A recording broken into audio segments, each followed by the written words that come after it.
किसी ने सच ही कहा है कि जीवन में श्वास का और विश्वास का दोनों का बड़ा महत्व होता है। यदि जीवन से श्वास खत्म हो जाए तो जीवन का अंत हो जाता है, और कहीं जीवन से विश्वास खत्म हो जाए तो रिश्तों का अंत हो जाता है। नमस्कार, मैं हूं शशांक पांडे और आज मेरे साथ कहानी एक टीचर की, एक गुरु की।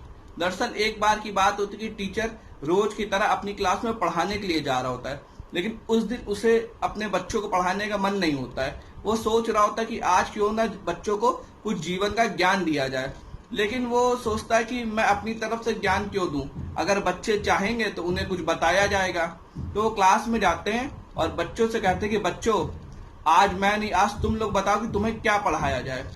तो जाहिर सी बात है, सारे बच्चे जो बैठे होते हैं वो खुश हो जाते हैं। वो सोचते हैं लग रहा है आज गुरुजी का पढ़ाने का मन नहीं है, तो वो गुरुजी से कहते हैं गुरुजी क्यों ना आज खेलकूद किया जाए। लेकिन उन्हीं बच्चों की भीड़ में एक बच्चा जो बैठा था वो खड़ा होता है और गुरुजी मुझे आपसे कुछ पूछना है। तो उनके जो टीचर थे, गुरु थे, कहते बताओ क्या पूछना है।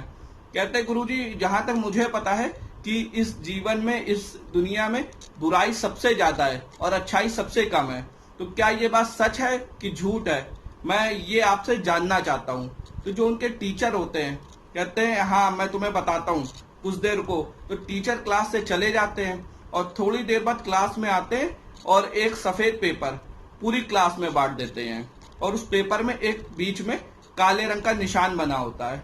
तो टीचर बच्चों से पूछते हैं क्यों बच्चों, तुम्हें उस पेपर में कुछ नजर आ रहा है? तो बच्चे एक साथ बोलते हैं हाँ, बीच का काला निशान। तो टीचर फिर पूछते हैं क्यों बच्चों, तुम्हें क्या नजर आ रहा है? तो बच्चे फिर वही जवाब देते हैं हाँ सर, काला निशान नजर आ रहा है। तो ये प्रक्रिया कई बार चलती रहती है। टीचर कई बार पूछते हैं और बच्चे यही जवाब देते हैं।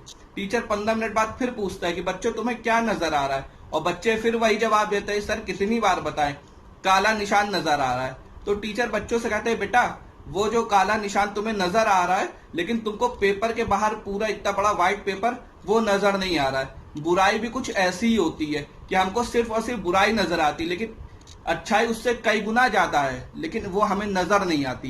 ये एक छोटी सी कहानी हमें बहुत बड़ी सीख देती है। ये हमको बताते कि हम भी हमेशा बुराई ही देखते हैं, हम कभी अच्छाई देखते नहीं है। अगर कोई हमारे सामने आता भी है तो हर किसी में कुछ अच्छाई होती, कुछ बुराई होती है, लेकिन हम सिर्फ और सिर्फ उस आदमी की या उस व्यक्ति की सिर्फ बुराई देखते हैं और अच्छाई बिल्कुल नहीं देखते। इसलिए जो हम देखते हैं हमें वही दिखेगा।